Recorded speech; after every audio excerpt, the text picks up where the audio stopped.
প্রিয় ষষ্ঠ শ্রেণীর শিক্ষার্থীরা, পড়াশোনা করি চ্যানেলের পক্ষ থেকে তোমাদেরকে অনেক অনেক অভিনন্দন। আমরা আজকে তোমাদের গণিত বইয়ের 2026 সালের যে নতুন বইটা, এটা সম্পর্কে আমরা কিছু আলোচনা করব।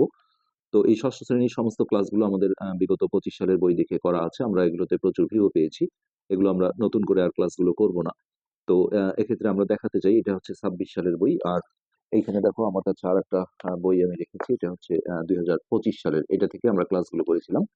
তো এই 1.3 অনুশীলনীতে আমি যদি গিয়ে একটু দেখাই যে এখানে দেখো যে অঙ্কগুলো 25 সালে ছিল, এই 26 সালের বইয়ে কিন্তু একই রকম একদম একই সংখ্যা দিয়ে দেওয়া আছে, তোমরা চেক করে দেখতে পারো। তারপরে এই পাশে যে অঙ্কগুলো আছে, 26 সালের বইয়ে এই যে 3 নাম্বার, আমি যদি দেখাই যে 25 সালের বইয়েও দেখো এই যে 3 নাম্বারে একদম সংখ্যা সহ, পুরো কিন্তু এই যে একই অঙ্ক আছে। তো এগুলো আমরা নতুন করে আর ভিডিও করব না। এখানে লাস্টে যে 12-13 নাম্বার পর্যন্ত অঙ্ক ছিল 25 সালের বইয়ে, এখানেও তাই আছে।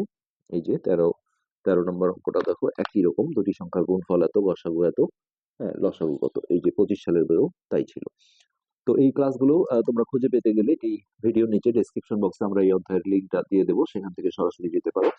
অথবা তোমরা মোবাইলে বা ল্যাপটপ বা কম্পিউটারে কিভাবে সার্চ করবে সেটাও আমরা একটু দেখিয়ে দিই। প্রথমে গুগল সার্চে গিয়ে তোমাদের ইউটিউবে যেতে হবে। ইউটিউবে ঢুকলাম। তারপর এইখানে সার্চ বক্সে হচ্ছে যে ইএসও স্পেস দিয়ে PORA, পড়া, SHUNA, বাংলাও লিখতে পারো, স্পেস দিয়ে KORI। তারপর এটা সার্চে গেলে দেখো এই চ্যানেলটা চলে আসবে, এইখানে ক্লিক দেবে। তারপর এইখানে এই যে হোম পেজে থাকতে হবে। প্রথমে নবম দশম শ্রেণীর ক্লাসগুলো আসবে, এখান থেকে একটু নিচে যাবে।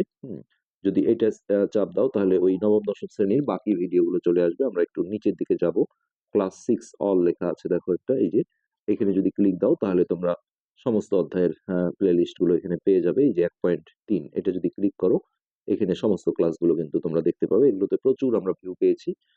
তো এটা একটা অপশন। আর এই ভিডিওর নিচে সরাসরি ডেসক্রিপশন বক্সে আমরা লিঙ্কটা দিয়ে দেবো, সেখান থেকে তোমরা সেই তোমাদের কাঙ্ক্ষিত অধ্যায়গুলো দেখে নিতে পারো। তো এই ছিল আমাদের আজকের আলোচনা। ধন্যবাদ।